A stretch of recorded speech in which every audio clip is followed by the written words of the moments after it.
These are green giant arborvitaes, and in this video I'll show you why I plant these on my hunting properties. Good morning, this is Bill at Highland Hill Farm, and today I want to talk to you about my opinions on what you should be considering when you're buying a property to go hunting. I've owned a lot of properties in my time, and I'll probably be buying quite a few more. But one type of property that I have never bought is a hunting property. I never bought a property for recreational use. Never, ever, ever. I own a lot of recreational use properties, but I never bought one for recreational use. Now, that may sound sort of weird to you, but think of it this way. If you buy a property and its sole use is for recreation, like you want to go hunting there and that's all you do on the property, and you keep everybody else out and you have a great time and you grow food plots and you're done with the property, and I would never do that. I would only buy a property that is a business property that has a side use as a hunting property. And the reason for that is very simple. You get a lot better tax treatment on it. You get all kinds of benefits. You can get soil conservation work done for you for free by the government. There's all kinds of programs that you'll be entitled to apply for land improvement. You might be able to set aside areas for like stream bank improvements.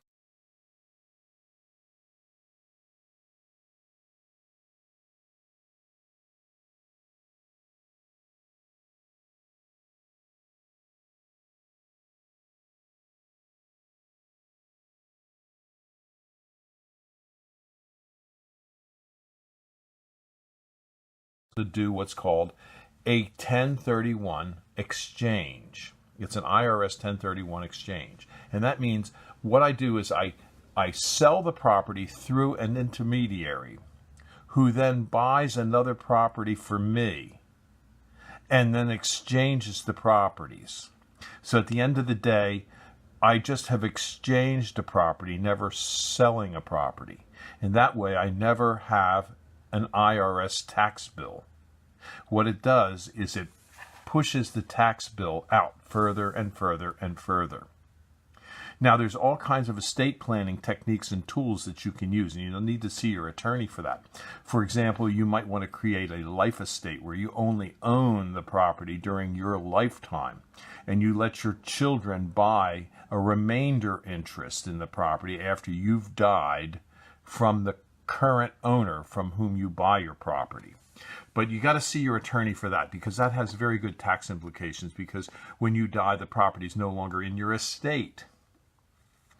There's other things you can do with a rental property. For example, I've bought properties where I've allowed people to have a retained lease on the property to farm it. And because of that, I got the property at a discount. And because they have a retained lease, I'm not paying principal dollars that are after tax dollars to buy the property, which means I pay less income tax. So what you want to do is always make sure you never ever buy a recreational property. Always buy a property that can be a business property and have the auxiliary use of recreational opportunities for you. You can buy properties and you can lease out photo sites on a property. You don't necessarily, if it's a pure hunting property, just remember, it may have timber on it that you can sell. It may have, so you can buy a timber property.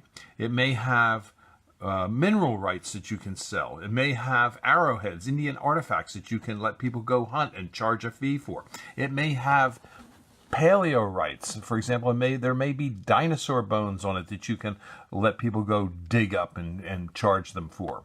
So don't just buy a recreational property. Think of it as an investment that can help save you tax dollars. And that, in effect, is the best way to buy one, in my opinion. But if you don't believe me, go to your attorney, go to your real estate agent, go to your accountant, and find out the benefits of buying real estate that is actually an investment property over that of a recreational property. On my properties, I plant trees and shrubs. And as you can see, I have plenty of trees and shrubs out my office window. And we sell Christmas trees. If you plant a Christmas tree, it may take 9-10 years to get it up and running. But if you come to Highland Hill Farm, I'll tell you a way around that, because there is a way around that. What we do is we plant a tree called the green giant arborvitae. It's a very